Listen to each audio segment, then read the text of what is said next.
720-434.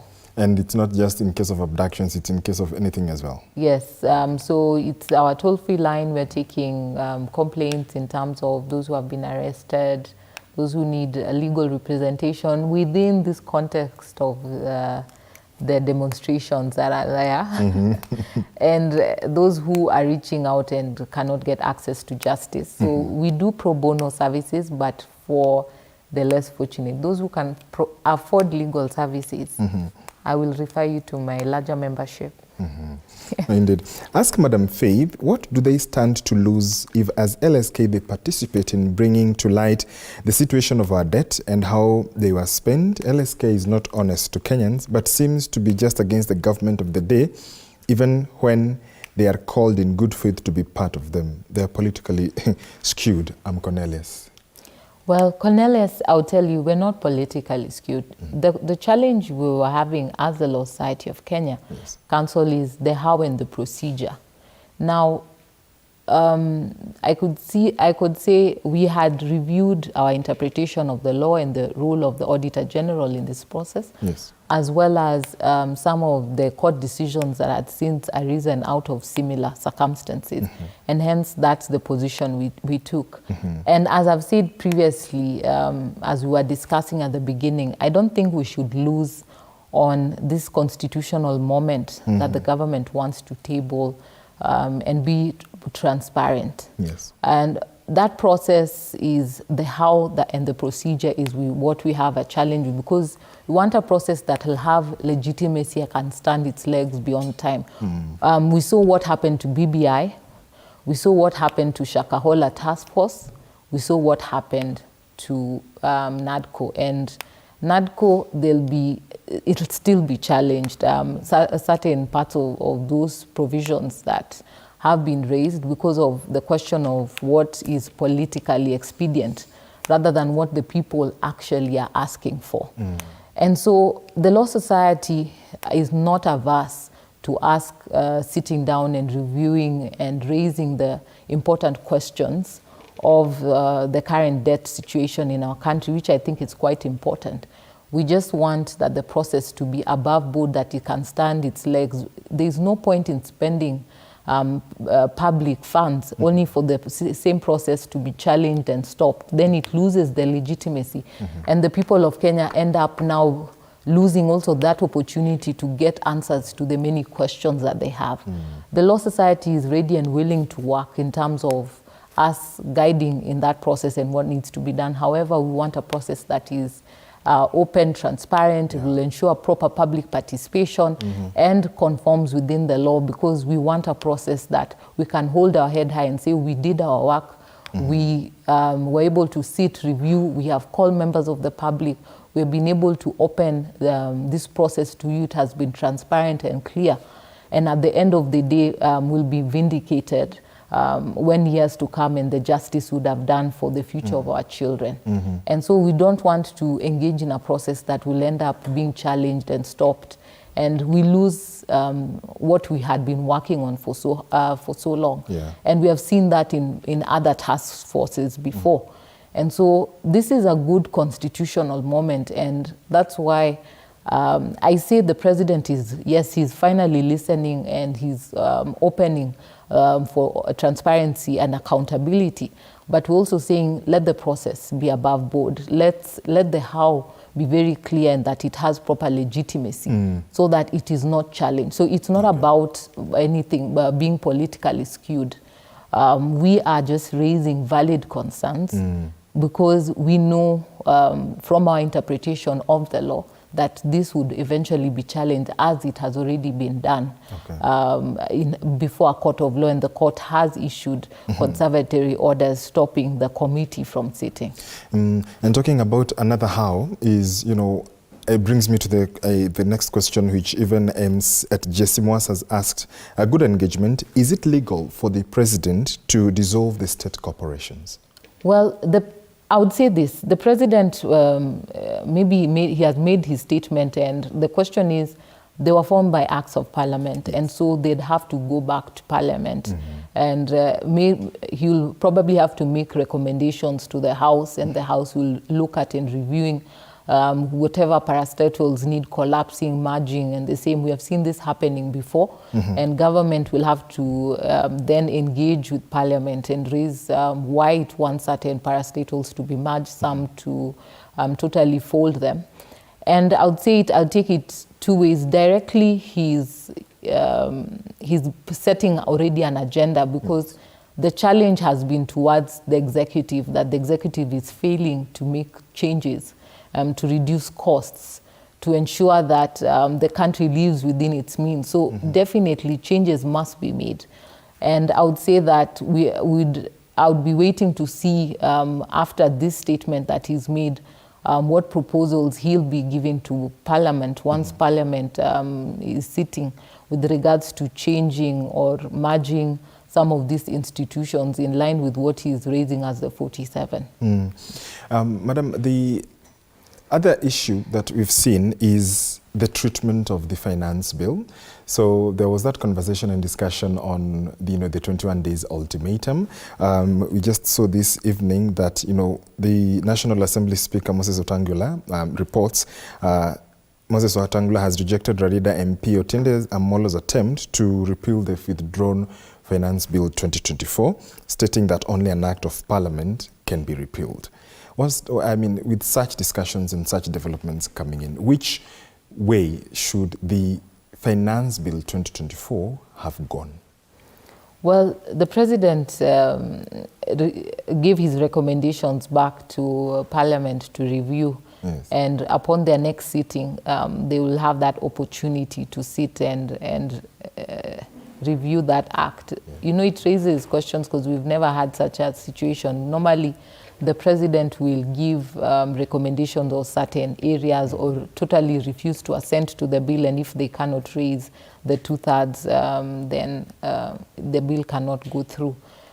But this is a situation the President is recommending a total overhaul of that bill, and understandably that's why the Honourable Member of Parliament is raising that concern, saying it's repeal, yet it hasn't passed through law. So that is, I would say, as much as he may have returned it to a department, a committee to review it, I'm wondering how they will review an entire bill and come back and tell members that we have reviewed the entire bill and we have said we are cancelling the entire bill, because that's where even the question of suspicion, I would dare say, is with members. They're following keenly. People are worried that, the moment Parliament sits, they can decide to still pass and bring back the finance bill.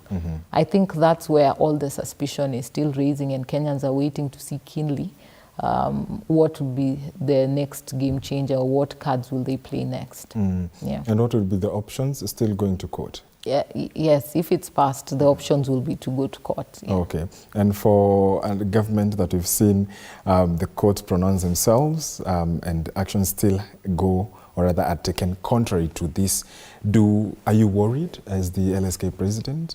Well, at this particular juncture, the kind of, I would say, wokeness that we are seeing in our members, not only the young ones, but even at the intergenerational, people are holding everyone accountable by their decisions. I don't think it will be easy for us to just go back to such a situation where the courts say no and you proceed and implement. Because I remember when we filed against the housing bill, and when we initially won before they passed an act of Parliament, and the government said irrespective of the court orders they would proceed, and what institutions came out and employers said they will comply with the court orders. So there are other ways, and I see the way the society is changing, and they're taking value of also covering themselves behind court orders, because now as employers they could say, the courts have spoken and will comply, because that was an expense that was also heavy upon them. Yeah. And so I'd say that with this government, I think the train has left the station, and it will not be an easy dispensation to try and say that we'll just ignore court orders. And by the tone that we're seeing right now in the executive, there's a move to actually listen. Oh, okay. We're seeing the president making changes. I've seen the CS transport also listening, because people have raised hue and cry with regards to the fuel levy. Yes. And so people are now sitting and cracking their brains and saying, let's think of innovative ways, different ways to not weigh down the Kenyans. Okay. Yeah. Fidi, let's take another break, and then when we come back, we enter the home stretch of this conversation. And as we proceed, a comment here. Hi, can you please ask Faith to give again her number, please? Joseph Mutuku Wakingola pamoja sana. In fact, he says, please. Which number would you be willing to give out? The toll-free line. The toll-free line. Absolutely. You can refer back to the toll-free line. Joseph Mutuku Wakingola, thank you so much for watching. We are taking another short break. We're back in a few minutes for the home stretch. To stay with us.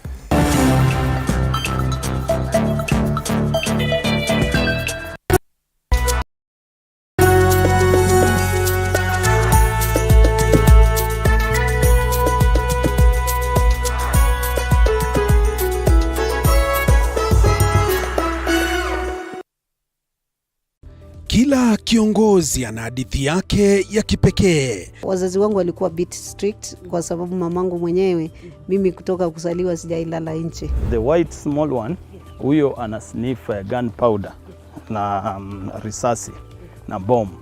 Alafu huyo mwingine ni Ridgeback ana sniff simba. Even the employees knows that, so when in the boardroom is the chairman, the CEO and the rest of. At what point are you a wife? The minute you get to that inside that door, you become now the wife. Na kila maamuzi wanayoyafanya hufichua mengi kuhusu utu wao na uongozi wao. We see God blessing us, and we now realize the power of giving also has to be rewarded back. Kupitia kipindi Mfahamu Kiongozi, tunakuletea mahojiano ya kusisimua na uchambuzi wa kina kuhusu viongozi wetu. Pick your core business as the bigger stones. Put them in your diary first. Give priority the bigger things. Usikose kila Alhamis saa 1:30 jioni.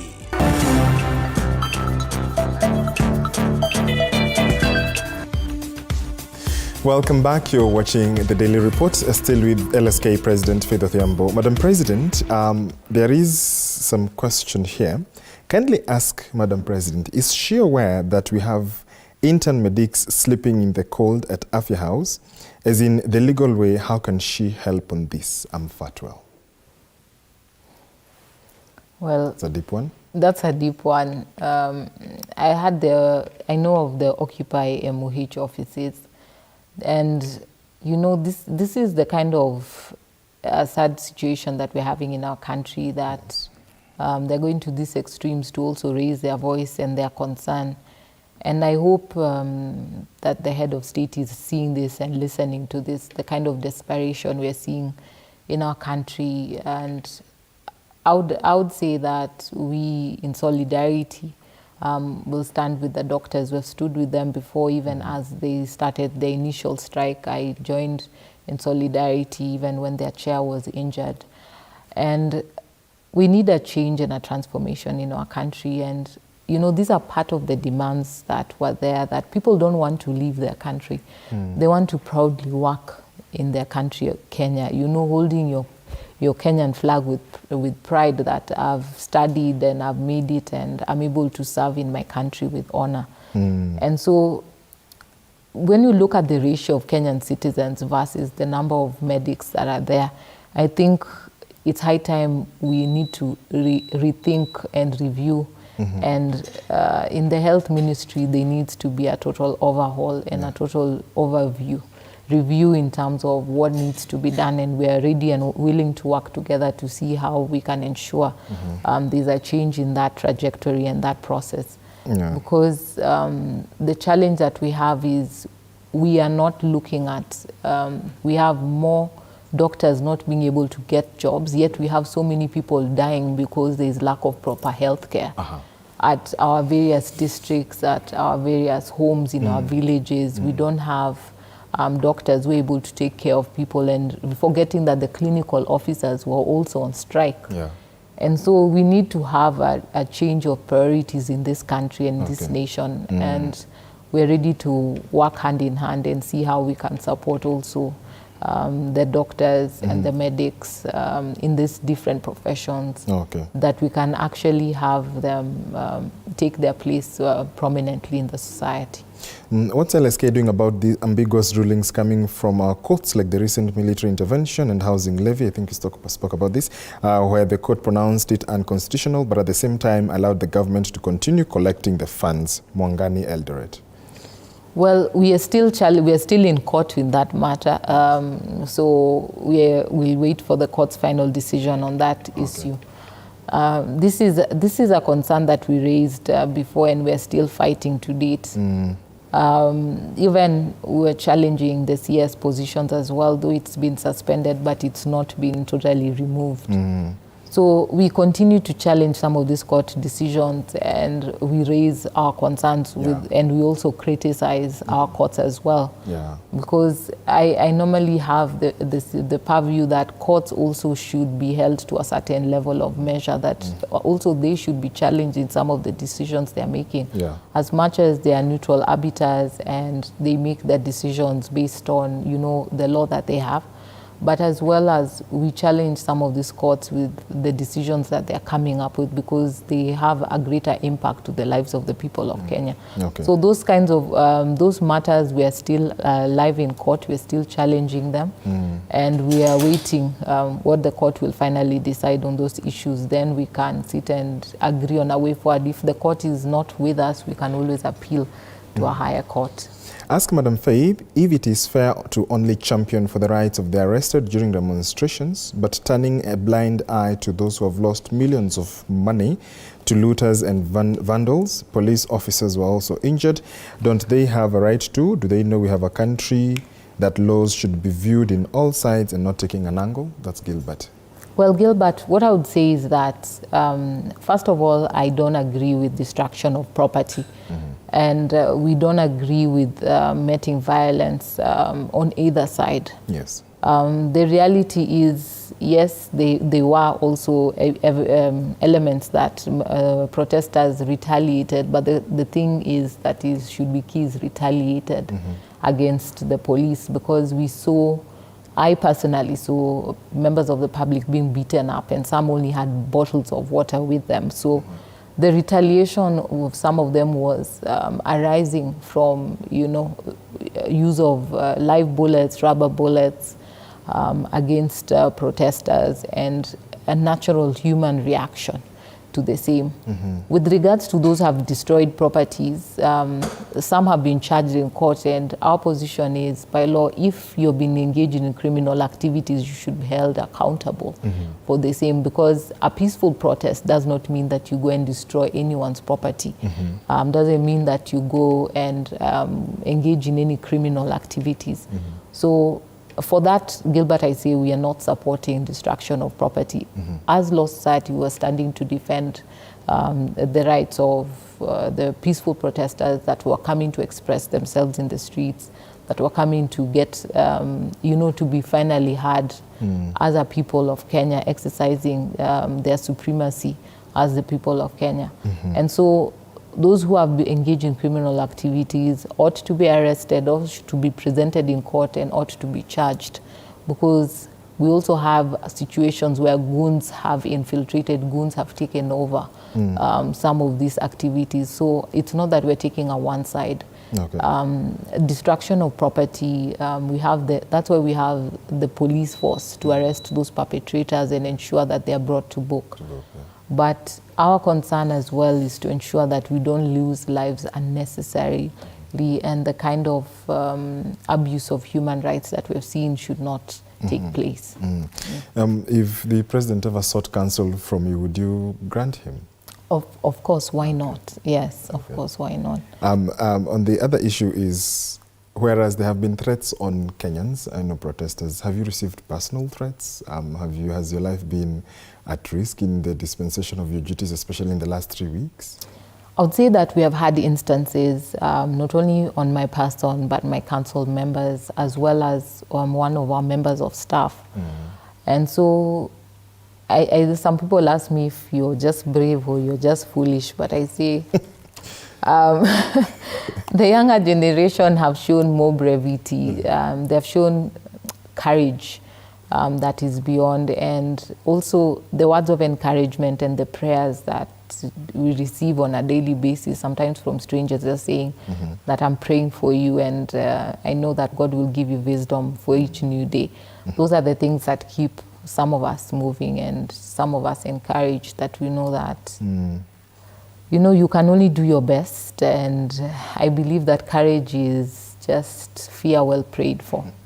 Yeah. Are you looking to a constitutional moment? Would you think that we are approaching a constitutional moment as a country? I would say the constitutional moment that we're approaching is a change and a move towards accountability and transparency.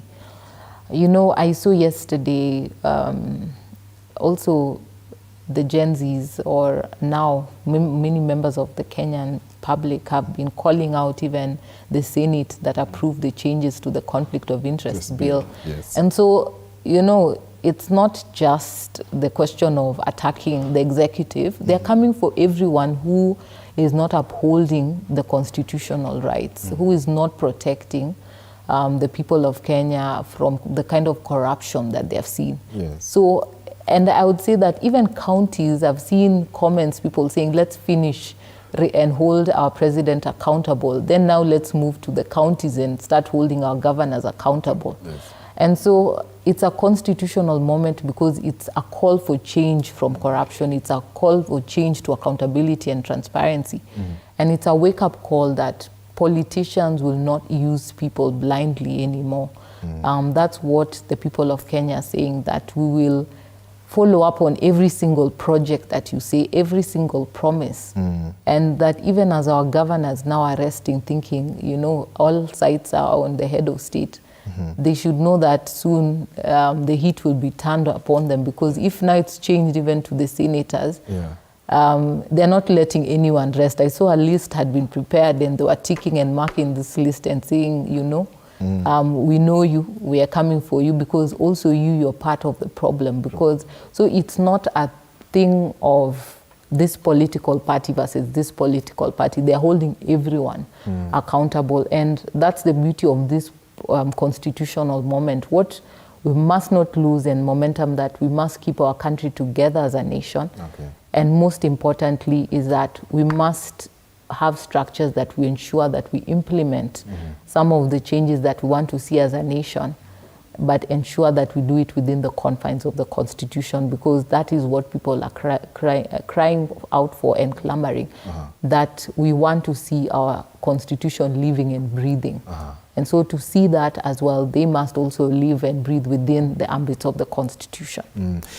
Finally, the Kenyans have asked you to take up other positions. Would you be taking up any other position after LSK presidency? I'm serving my people through the Law Society of Kenya. Let me finish that hurdle, then we'll think about the rest thereafter. What would you like to be remembered for? I would like to be remembered for being a president that helped fight for the rule of law, but at the same time a president that helped in this constitutional moment to see a permanent growth and change towards accountability and transparency, that irrespective of whichever leader we have in office, that they remember that this is a generation that is watching, this is a generation that will ask hard questions, this is a generation that will not accept to be placated by, you know, small monies here and there. There are generations that are demanding for a seat at the table to make also decisions that are affecting their lives. Of course. So we will surely be seeing any petition coming up from the LSK soon, and any other matter coming up soon? You just have to wait and see. Wait and see. Absolutely. And we'll be looking forward to see what the LSK has in store, especially on matters rule of law. We've been speaking to the president of the Law Society of Kenya, Faith Odhiambo. She is the 51st president of LSK. We thank you so much for your feedback as well. That's all the time we had for right here on the Daily Report. I am George Maringa. As always, stay safe and be kind to one another. I'll see you tomorrow.